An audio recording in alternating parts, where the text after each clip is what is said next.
Good morning, students. Namaste.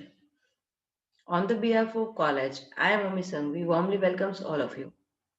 Shri Shivsha college વતી હું અમી સંઘવી આપ સર્વેનું હાર્દિક સ્વાગત કરું છું આજના ઓનલાઈન સેશનમાં. આજનું ઓનલાઈન સેશન ખાસ એટલા માટે છે કે આ આપણા પહેલો એક્સપેરિમેન્ટ જે આપણે કર્યું આ સેમિસ્ટરનું ઓનલાઈન ટીચિંગનું તમારા માટે પણ ડિફિકલ્ટ હતું, મારા માટે પણ હતું, આપણે સૌ માટે, પણ છતાં એક પ્રયત્ન આપણે કર્યો. આજે આપણો લાસ્ટ ડે છે આ સેમિસ્ટરના આ સબ્જેક્ટનો. સો let's start today's last session. Your class has become semester 3. Subject is cost accounting 1.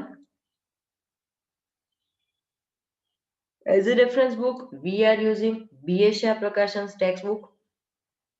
પહેલા બે યુનિટ નવી ટેક્સ્ટબુક નહોતી આવી એટલે મટીરિયલ નવા સિલેબસ પ્રમાણે થર્ડ મટીરિયલ કોસ્ટ અને ફોર્થ લેબર કોસ્ટ. જૂની બુકમાં પહેલા અને બીજા યુનિટ તરીકે હતું એટલે આપણે એમાંથી જોયું હતું અને પછી જે સિલેબસ ચેન્જ થયો છે નવી બુક ત્યારે થર્ડ યુનિટથી આવી ગઈ હતી એ તમારી નવી ટેક્સ્ટ બુકમાં અગેન પહેલા બીજા યુનિટ તરીકે છે. ઇન્ટ્રોડક્શન, યુનિટ કોસ્ટિંગ અને reconciliation of cost and financial account. તો અહીંયા આપણે પહેલા બે યુનિટ છે એ જૂની ટેક્સ્ટ બુક પ્રમાણે કર્યા હતા અને પછીના જે યુનિટ છે નંબર મેં બંનેમાં 1 to 1 જ આપ્યા છે પણ ઉપર લખ્યું છે કે અકોર્ડિંગ ટુ ન્યૂ સિલેબસ. તો અહીંયા તમે સિલેબસ યુનિટ નંબરને કન્સિડર ન કરતા એના ટાઇટલને જોજો. Material cost, labour cost, unit costing અને રિકાઉન્સિલેશન સ્ટેટમેન્ટ. આ ચાર મેઇન ટાઇટલ છે આપણા યુનિટ્સના, આપણા સિલેબસના. હવે એમાં આપણે જે નવા સિલેબસ પ્રમાણે સેકન્ડ યુનિટ છે એનો આજે લાસ્ટ ડે છે.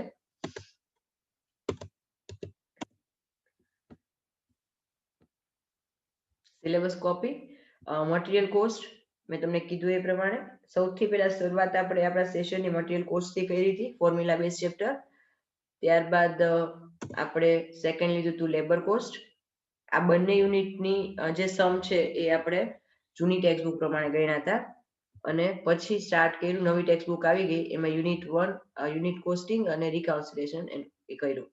હવે અત્યારે રિકાઉન્સિલેશન આપણે ચાલી રહ્યું છે. પ્રેક્ટિકલ સમ આપણે જે કરવા જઈ રહ્યા છીએ એમાં આજે લાસ્ટ ડે છે આ યુનિટનો. Unit 2 reconciliation of cost and financial statement day 30. નવા સિલેબસ પ્રમાણેનું સેકન્ડ યુનિટ છે. અગેન કહું છું બધી જ જે આપણે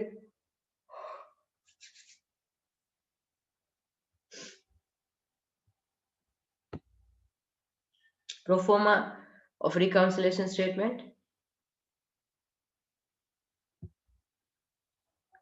સેકન્ડ પેજ. આજે આપણે જે સમ લઈ રહ્યા છીએ એ છે સમ નંબર 37, પેજ નંબર 218, નવી ટેક્સ્ટ બુક પ્રમાણે 218માં પેજ ઉપર.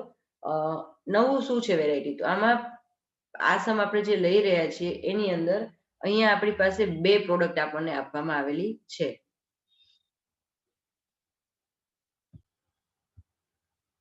Page number 37 cost sheet. અહીંયા પહેલો સમ આપણે એવો કરી છે કે જેમાં એક કરતા વધારે પ્રોડક્ટ છે, બે પ્રોડક્ટ.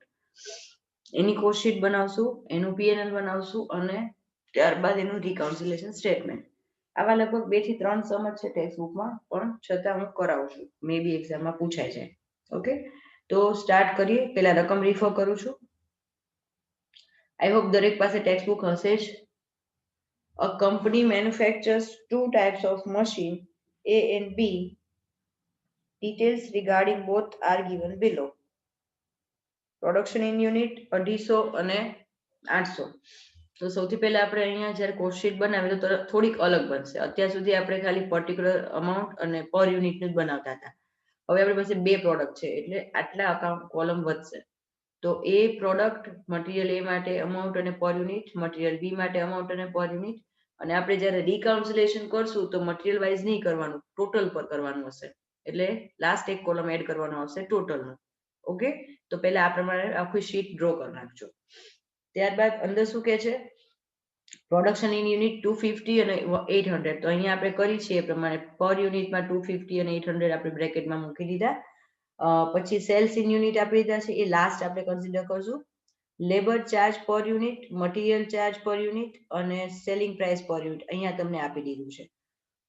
આ કોમન છે પીએનએલ માટે અને કોસ્ટ શીટ બંને માટે. તો હવે પેલા કોસ્ટ શીટ પ્રિપેર કરવી હોય તો એના માટે એડજસ્ટમેન્ટ આપેલા છે નીચે.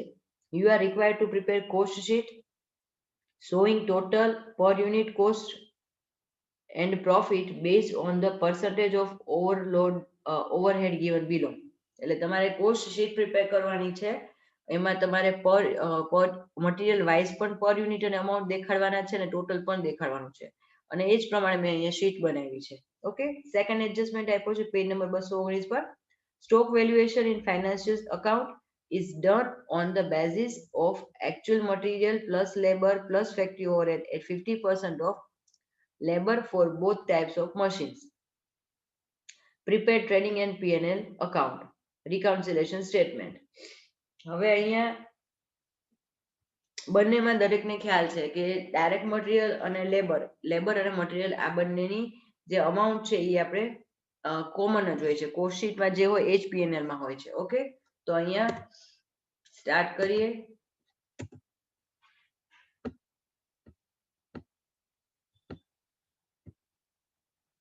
સૌથી પહેલા ડાયરેક્ટ મટીરિયલ એનું આપ્યું છે પર યુનિટ 30 રૂપીસ, મલ્ટીપ્લાય બાય 250 કરશું આપણે અહીંયા, એટલે અમાઉન્ટ આવશે 7500.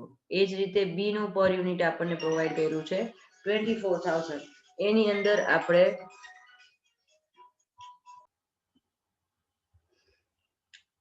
24 મલ્ટીપ્લાય બાય 800 કરશું એટલે અમાઉન્ટમાં આવશે 19200.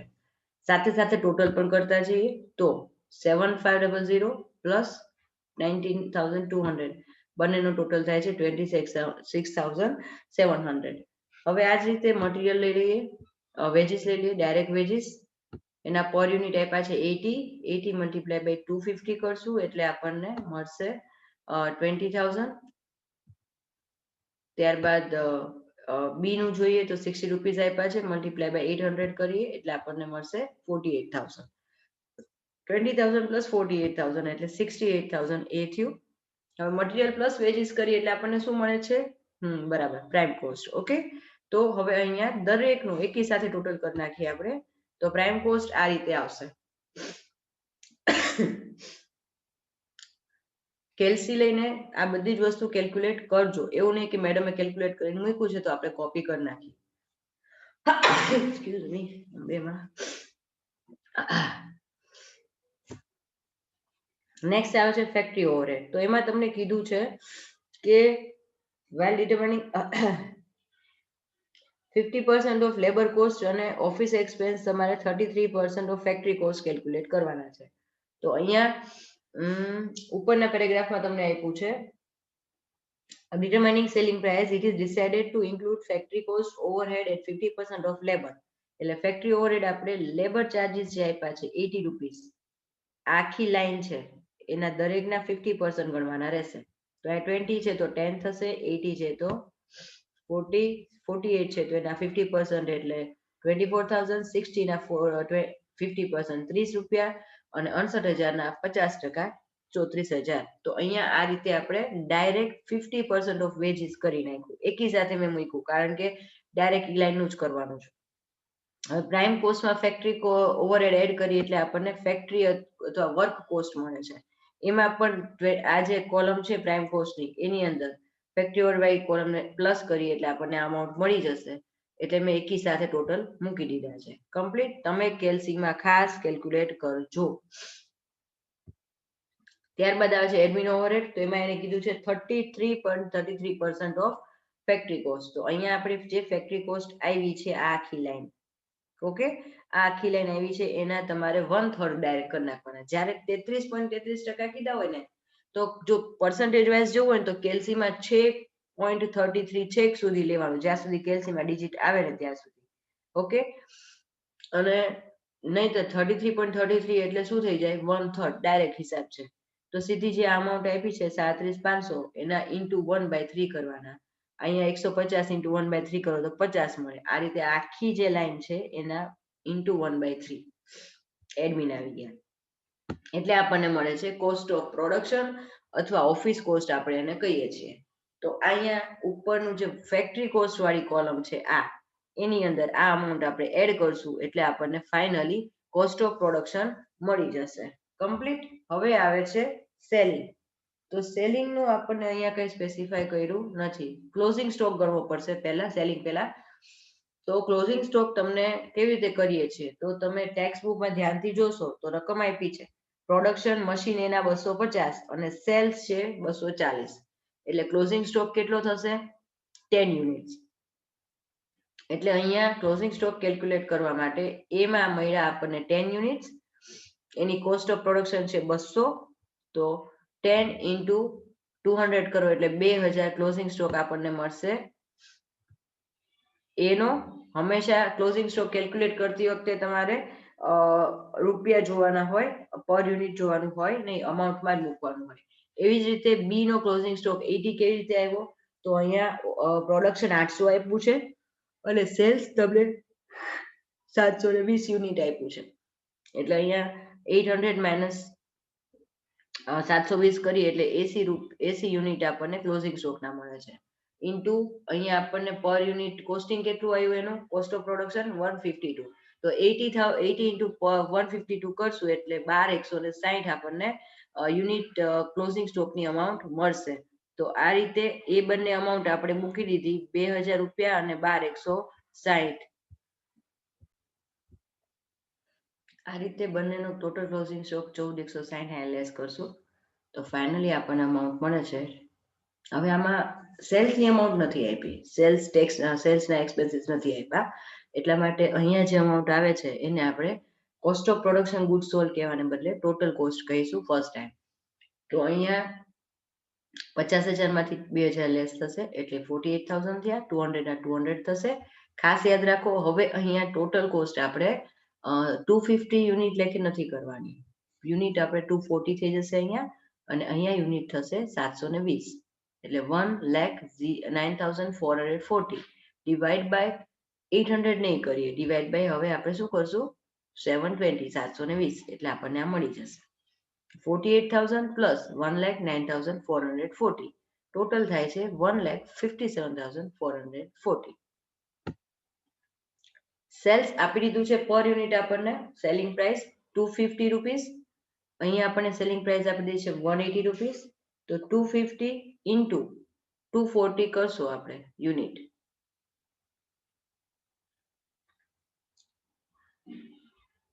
એટલે 60,000 રૂપિયા થશે.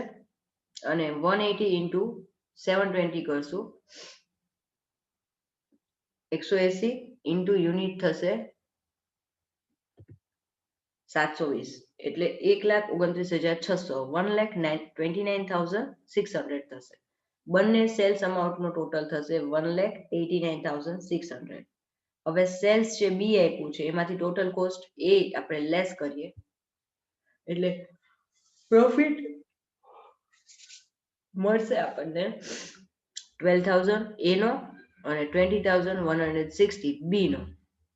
બંનેનો ટોટલ કરશું એટલે આપણને 32,160 પ્રોફિટ મળે છે કોસ્ટ શીટ પ્રમાણેનો. તો હવે બ્રેક લઈ લો, વિડીયોને પોઝ કરો અથવા સ્ક્રીનશોટ લઈને સૌથી પહેલા આટલું કમ્પ્લીટ કરી નાખો. જો સાથે કમ્પ્લીટ કરતા ગયા છો તો વેલ એન્ડ ગુડ છે. Okay,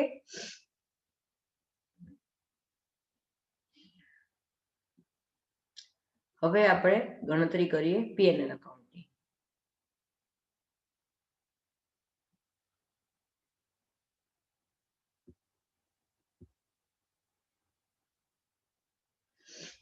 trading and P&L account combine આપણે બનાવી છે.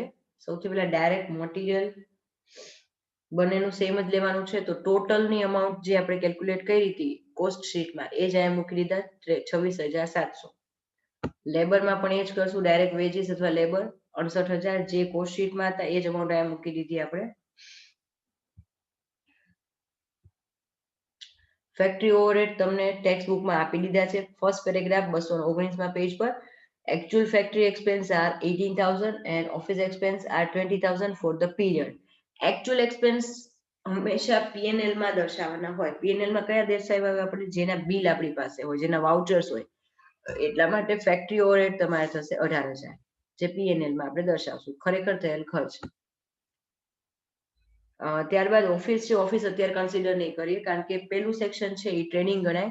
તો ટ્રેડિંગ ની અંદર મટીરિયલ, વેજીસ અને ફેક્ટરી 3 જ આવે debit side. Credit side sales, જે આપણે ટોટલ જોયું 1,89,600, સેમ અમાઉન્ટ એમ મૂકી દીધી જે કોસ્ટ શીટમાં આપણે ટોટલ આવી હતી. હવે બીજું કોઈ અધર ઇન્કમ આઈપી નથી, એટલે સેમ ટોટલ ક્લોઝિંગ સ્ટોક બાકી છે. ક્લોઝિંગ સ્ટોક કેલ્ક્યુલેટ કરવાનો થશે. સૌથી પહેલા આપણે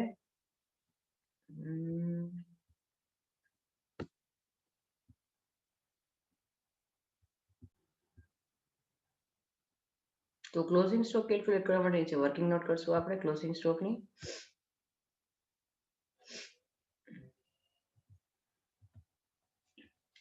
ધ્યાનથી જુઓ. તો અહીંયા ક્લોઝિંગ સ્ટોકમાં તમને શું કીધું છે નીચે? Stock valuation in financial account. Financial અકાઉન્ટની અંદર is done on the basis of actual material plus labor plus factory overhead at 50% of labor of both types of machine. એટલે અહીંયા material plus veggies plus factory overhead જે આપણે ગણ્યા છે એના accordingly તમારે ક્લોઝિંગ સ્ટોક કરવાનો છે, પર યુનિટ જોવાનું. તો અહીંયા મટીરિયલ છે 30, વેજીસ છે 80 અને ફેક્ટરી ઓવરહેડ 50% ઓફ વેજીસ કીધા છે, જે ઓલરેડી આપણે એમ જ ગણ્યા હતા. તો 30 રૂપીસ પર યુનિટ આપણે મટીરિયલ આપેલું હતું, વેજીસના 80 આપ્યા હતા અને ફેક્ટરી ઓવરહેડ ઓલરેડી આપણે કેલ્ક્યુલેટ કર્યા 40 રૂપીસ. એટલે ટોટલ ફેક્ટરી કોસ્ટ કેટલી થઈ? 150. તો અહીંયા 150 જે ફેક્ટરી કોસ્ટ આવી હતી એના બેઝ ઉપર તમારે ગણવાનું છે. અને બી માં પણ એ જ રીતે કર્યા. 24 રૂપીસ તમારા મટીરિયલના, 60 રૂપીસ વેજીસના અને ફેક્ટરી ઓવરહેડના 30 રૂપિયા. ટોટલ થાય છે 114. અને ક્લોઝિંગ સ્ટોક આપણે ઓલરેડી યુનિટ તો કેલ્ક્યુલેટ કર્યા જ છે. 250 પ્રોડક્શન માંથી સેલ્સ 240 લેસ કરો એટલે 10 રૂપીસ 10 યુનિટ એના મળે છે. અને 800 અને 720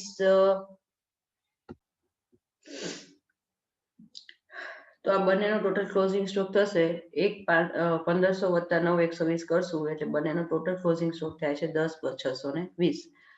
તો આ રીતે આપણે ક્લોઝિંગ સ્ટોક કેલ્ક્યુલેટ કર્યો. હવે ટોટલ કરી લઈએ. ક્રેડિટ્સ એનો ટોટલ વધારે થશે 2,220 રૂપીસ. આનો ટોટલ થાય છે.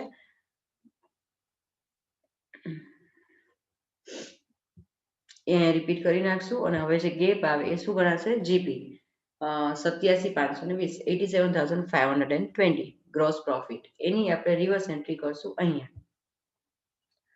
આની રિવર્સ એન્ટ્રી અહીંયા કરી. બીજી કોઈ અધર ઇન્કમ આઈપી નથી, કારણ કે આ સમની અંદર બે મટીરિયલ વાળું જે કેલ્ક્યુલેશન છે એ જ ડિફિકલ્ટ લેવલ હતું, એટલા માટે બીજું કઈ એડિશનલ મૂક્યું નથી આની અંદર. હવે જીપી ને આપણે ટોટલ તરીકે મૂકી દઈએ. હવે પછી આપણે આવે છે એડમિન એક્સપેન્સ. તો એડમિન ઓવરહેડ આમાં કીધા છે 20,000, જે ઓલરેડી આપી દીધા છે એ મૂકી દીધા આપણે. હવે ટોટલ કરી લઈએ. 87,520 ઉપર જે જીપી છે એ જ ક્રેડિટ સાઇડ બીજી કોઈ વેલ્યુ ન હોવાથી ટોટલ તરીકે મૂકી દીધું. અને હવે ડેબિટ સાઇડ જે ગેપ આવશે એ ગણાશે આપણો નેટ પ્રોફિટ 67,520. હવે સ્ક્રીનશોટ લઈ લો, અધરવાઇઝ વિડીયોને પોઝ કરીને પહેલા આટલું કેલ્ક્યુલેશન લખી નાખો. હવે આપણે વધે છે reconciliation statement. Profit as per financial account 32,160 જે આપણે આવ્યો હતો ત્યાંથી આપણે શરૂ કર્યું. Cost account. Profit as per cost account થી આપણે સ્ટાર્ટ કર્યું. પહેલું આપણે સ્ટાર્ટિંગ કરીએ છીએ મટીરિયલ લેબર. મટીરિયલ લેબર બંનેમાં સેમ હોય છે 99%, એટલે એનો ડિફરન્સ નહીં લેવાનો. સ્ટાર્ટિંગ આપણે કોસ્ટ અકાઉન્ટના પ્રોફિટ થી કરીએ છીએ તો કોસ્ટ અકાઉન્ટની જ 1 by 1 વેલ્યુ ચેક કરવાની. તો પેલું આવે છે મટીરિયલ, બીજું લેબર, ત્રીજું આવે છે ફેક્ટરી ઓવરહેડ. તો ફેક્ટરી ઓવરહેડ કોસ્ટ શીટમાં આપ્યા છે 34,000 અને પીએનએલ માં આપ્યા છે 18,000.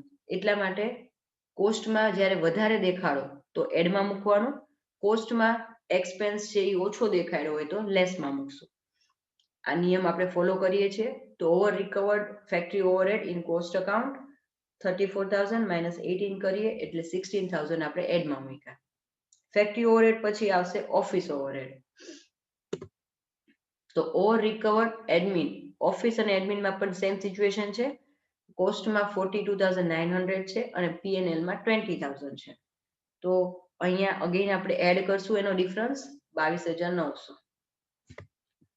ત્યારબાદ એડિશનલ કોઈ કન્ટેન્ટ નથી આપ્યું. એના પછી આવે છે under valuation of closing stock of finish goods. તો એમાં નિયમ ઓપોઝિટ થશે.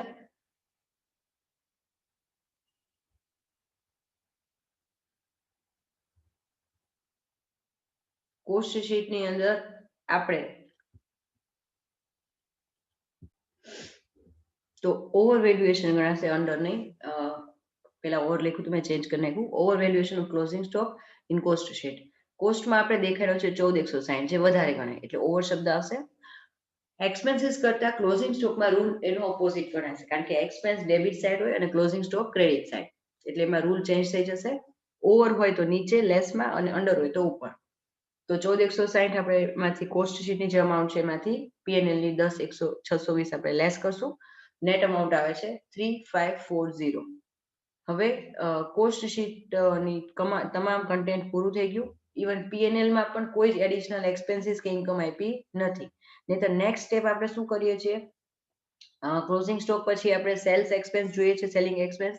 ત્યારબાદ પીએનએલમાં માત્ર ઓનલી પીએનએલમાં જે આપણે દેખાડ્યા છે એક્સપેન્સીસ એ જોઈએ છે, અને ઓનલી પીએનએલમાં આપણે ડિસ્પ્લે કરેલી ઇન્કમ જોઈએ છે. તો અહીંયા એવું કોઈ જ એડિશનલ એક્સપેન્સ કે ઇન્કમ આપ્યું નથી.